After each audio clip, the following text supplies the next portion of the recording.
औज़ु बिल्लाहि मिनश्शैतानिर्रजीम बिस्मिल्लाहिर्रहमानिर्रहीम अस्सलामु अलैकुम रहमतुल्लाहि व बरकातुहू।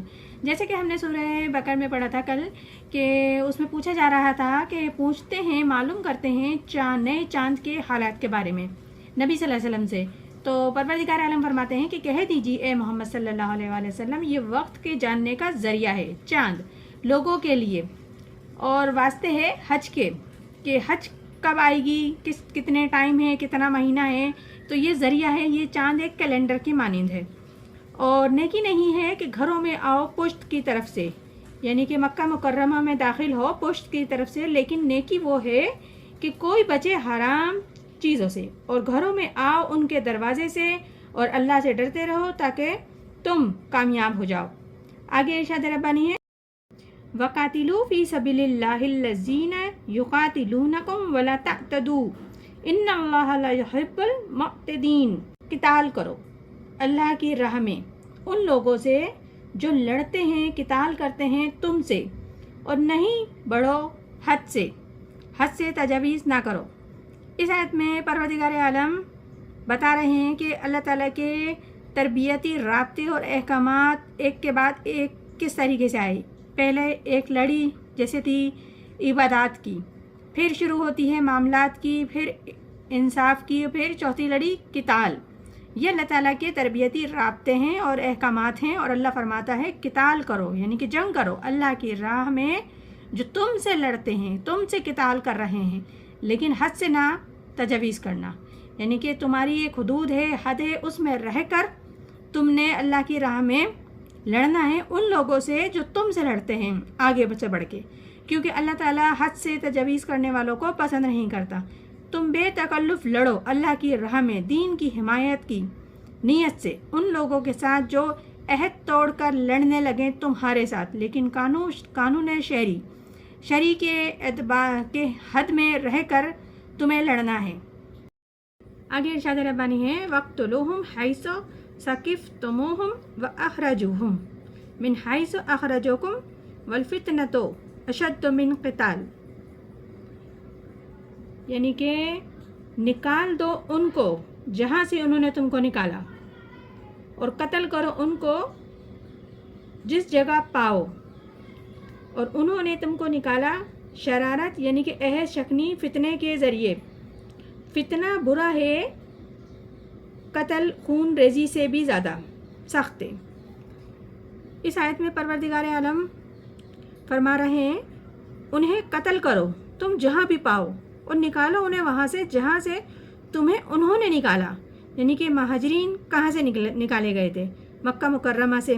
मोहम्मद सल्लल्लाहु अलैहि वसल्लम की हयात काफ़ी तंग कर दी गई थी, तभी तो आप सल्लल्लाहु अलैहि वसल्लम और आपके साथियों ने हिजरत की। तो अल्लाह ताला फरमाता है, निकालो उनको वहाँ से जहाँ से तुमको निकाला उन्होंने। कत्ल करो, खून रेजी बुरी चीज़ है, लेकिन फितना उससे भी ज़्यादा बुरी बात है और बुरी शय है। और फितना क्या है? ऐसे हालात जिनमें इंसान अल्लाह ताला वाहिद की बंदगी ना कर सके, कि ऐसे हालात पैदा कर देना कि वो अल्लाह ताला की बंदगी से गाफिल हो जाए, ऐसा फितना पैदा करना।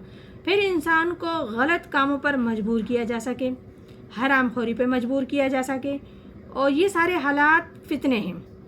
तो कत्ल और खून रेजी से तो बुरी चीज़ है, लेकिन उससे भी बुरा ये फितना है।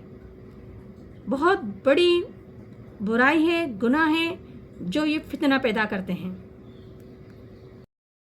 आगे रब्बुल इज़्ज़त फरमा रहे हैं, वला तुक़ातिलूहुम इंदल मस्जिदिल हराम हत्ता युक़ातिलूकुम फ़ीहा। और ना लड़ो मस्जिदुल हराम के पास जब तक कि वो ना लड़े तुमसे उस जगह।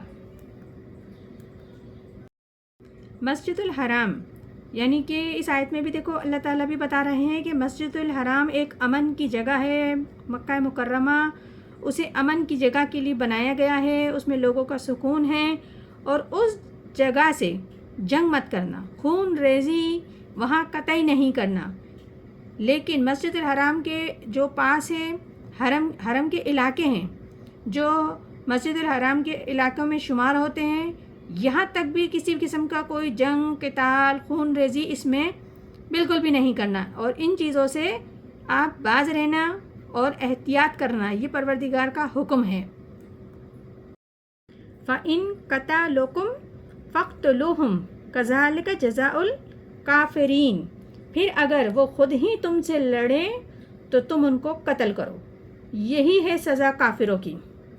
تو پھر پروردگار عالم اس آیت میں واضح طور پہ مسلمانوں کو ہدایت دے رہے ہیں کہ آپ نے تو جنگ نہیں کرنی، مسجد الحرام کے اندر بھی نہیں کرنی، پاس بھی نہیں کرنی، اس کے حدود میں جتنے بھی علاقے شمار ہوتے ہیں ان میں بھی نہیں کرنی، لیکن اگر وہ تم سے جنگ کرتے ہیں اس میں تو تم بھی ان سے جنگ کرو اور قتل کرو، ان سب کو مار ڈالو، یہی بدلہ ہے کافروں کا جو حرم میں جنگ کریں تم سے، تو تم بھی چن چن کر ان کو مارو اور بالکل بھی ان کو زندہ نہیں چھوڑو۔ آگے ارشاد ربانی ہے فَإِنْ انْتَهُوا فَإِنَّ اللَّهَ غَفُورٌ رَحِيمٌ، پھر اگر وہ باز آ جائیں تو اللہ تعالیٰ بڑا بخشنے والا مہربان ہے۔